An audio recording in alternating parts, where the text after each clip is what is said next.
Daniel Whitmore was the kind of guy everyone liked. Friendly, hardworking, and fiercely loyal, he owned a small but successful auto repair shop in Flagstaff. His closest friend since high school was a man named Ethan Crowley, someone Daniel had treated more like a brother than a buddy. Daniel had even given Ethan a job at the garage when Ethan fell on hard times. The two were inseparable, and many believed their bond was unbreakable. Until September 19, 2016, when Daniel didn't show up for work. At first, nobody panicked. Daniel was reliable, but everyone has bad days. By evening, when his fiancée couldn't reach him, and his truck was found abandoned by a hiking trail on the outskirts of town, alarms went off. Police launched a search effort, combing the wooded areas around Walnut Canyon National Monument. 2 days later, a hiker discovered a grisly scene. Daniel's body, partially covered by loose branches, beaten and stabbed multiple times. The site suggested a struggle. Drag marks indicated Daniel had been attacked closer to the road and dragged into the woods. Forensics recovered. A broken watch belonging to Daniel still ticking. A blood-stained hunting knife tossed nearby. Tire impressions leading back toward the highway. Witnesses recalled seeing a blue Ford pickup in the area the night Daniel went missing, a truck matching the description of Ethan Crowley's old vehicle. When police went to question Ethan, they noticed several things. He had visible scratches on his arms.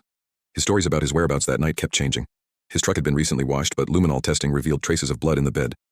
When confronted with the evidence, Ethan became defensive, accusing others of trying to pin something on him. But it was too late. DNA analysis confirmed the blood in Ethan's truck bed matched Daniel's. Faced with mounting evidence, Ethan broke down during a long interrogation. His confession was chilling.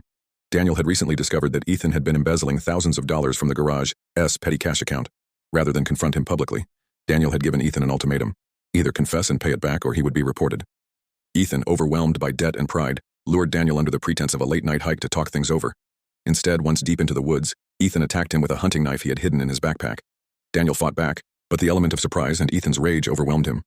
The town of Flagstaff was rocked by the betrayal. Daniel's parents spoke at Ethan's trial, their voices trembling with grief and disbelief that someone Daniel loved like family could do this.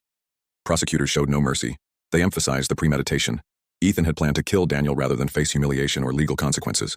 Ethan's defense team argued for voluntary manslaughter, citing mental instability due to financial pressure. The jury didn't buy it.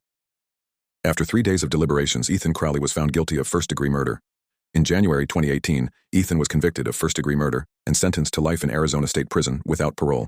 In a rare moment during sentencing, Ethan apologized to Daniel's family, sobbing as he said, "I destroyed the only real family I ever had." It offered little comfort. Daniel's fiancée, who had planned to marry him that November, said during her victim impact statement, "Daniel believed in loyalty. He believed in second chances. And you, Ethan, turned that into a death sentence." In honor of Daniel, the Flagstaff community rallied together to rename the local youth center's auto shop program after him, the Whitmore Automotive Initiative, designed to teach teenagers about cars and, more importantly, about trust, honor, and perseverance. Each year on September 19th, his loved ones gather at Walnut Canyon to leave a single red rose near the trail where he lost his life.